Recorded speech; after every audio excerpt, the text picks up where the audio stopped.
Hi bro, hi sister, praise lord. பிசாசு இருக்கான் பார்த்தீங்களா? இந்த மாதிரி விஷயங்களை நம்மளை ரொம்ப மோட்டிவேட் பண்ணுவோம். ஒரு சில நேரங்களில் நம்ம நடக்கிறது, நம்ம பேசுறது, நம்ம செய்கிற எல்லா காரியங்களுமே super, keep going, very good, you are doing awesome அப்படின்னு சொல்லி மோட்டிவேஷன்ற பேரில் நம்மளை மூட்டி விட்டு முன்னாடி பண்ணுவான். ஆனால் சம்டைம்ஸ் நம்மளே அறியாமல் நம்ம என்ன பண்ணிட்டு இருப்போம், ஒரு சில காரியங்களை தவறு பண்ணிட்டு இருப்போம். வாழ்க்கையில் அடுத்த கட்டத்துக்கு மூவ் ஆன் பண்ண முடியாத காரணமே அதுவாக தான் இருக்கும்.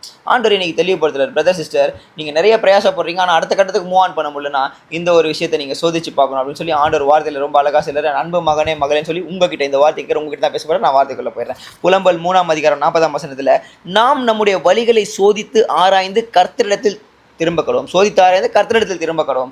ஓகே, இன்னைக்கு நம்ம நினைக்கிறோம் நம்ம பண்ணுறதெல்லாம் கரெக்டு, ஓகே அப்படின்னு சொல்லிட்டு பிசாசு கொடுக்குற ஒரு சில விஷயங்களில் ஆண்டவருக்கு விரோதமான காரியங்களை கூட நம்ம தெரியாமல் அறியாமல் இதெல்லாம் நல்லது, ஆண்டவருக்கும் பிரியமாக இருக்கும் அப்படின்னு சொல்லிட்டு ஒரு சில உதாரணங்கள் சொல்ல. இன்னைக்கு வார்த்தையவே நம்ம மோட்டிவேஷன் எடுத்துப்போம். என்னை பலப்படுத்துகிற கிறிஸ்துவனால எல்லாவற்றையும் செய்ய எனக்கு பலன் உண்டு அப்படின்ற வார்த்தை எல்லாம் தான் ரசிக்கப்பட்டேன். ஓகே, பிலிப்பியர் 4:14 தெரியும். ஆண்டவர் என்னை பலப்படுத்துவாரான்னு சொல்லி மேலேருந்து கீழே குதிக்கிறது, முடியாத ஒரு சில காரியங்களை பண்ணுறது, ஒரு எப்படி சொல்கிறது, ஞானம் இல்லாத ஒரு சில காரியங்கள்லாம் பண்ண விட மாட்டார் ஆண்டவர். ஸோ வார்த்தையை நம்ம பிரயோஜனமாக பயன்படுத்தி தியானமாக கர்த்தரிடத்தில் கொடுத்து சோதித்து அறிந்து அவரிடத்துல கொடுத்து அவர்கிட்ட திரும்பணும்னா அவர் சொல்கிறார், நானே வழியும் சத்தியம் ஜீவனுமாக இருக்கேன், உனக்கு ரூட் பிளானை போட்டு உன்னை நெக்ஸ்ட் லெவல் கொண்டு போகிறதுக்கு, சக்ஸஸ் கொண்டு போகிறதுக்கு நான் பார்த்துக்கிறேன் அப்படின்றார். ஒருவேளை எங்கன்னா லேக் ஆச்சுன்னா சோதிச்சு ஆராய்ந்து பார்த்து ஆண்டவர்கிட்ட திரும்புங்க. ஆண்டவர் உங்களுக்கு கொண்டு பெரிய காரியங்கள் செய்வார். புரியுதா?